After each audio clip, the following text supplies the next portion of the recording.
जिनको जब हम रोड पे देखते हैं तो वो अपनी लेन को अडेयर करते हैं, अपने ड्राइविंग लाइसेंस को अपने पास रखते हैं, सीट बेल्ट पहनते हैं, मोबाइल फ़ोन का यूजेज नहीं करते, स्पीड लिमिट को ऑब्जर्व करते हैं। तो ये ट्रिब्यूट है जी ITP की तरफ से और उनकी रिकग्निशन है। उनको हम मान रहे हैं कि वो हमारे एम्बेसडर हैं और हम उनसे गुजारिश करते हैं कि इस चीज़ को आगे स्प्रेड करें ताकि ज़्यादातर लोग जो है वो रोड के ऊपर ट्रैफिक कवानीन की पासदारी करें। हाँ, हमजा में एक चीज़ आप बता रहे थे कि इस्लामाबाद के अंदर जब कोई गाड़ी दाखिल होती है तो उसको तरीके से मॉनिटर किया जाएगा। अब AI सिस्टम जो है वो भी आपका फ़ाल हो चुका है।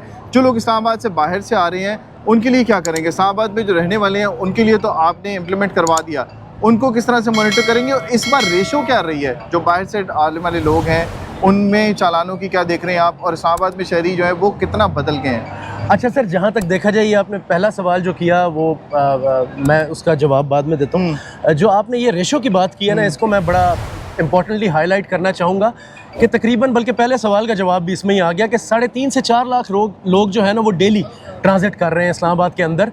मेजर वायलेशन बाइकर्स की हैं।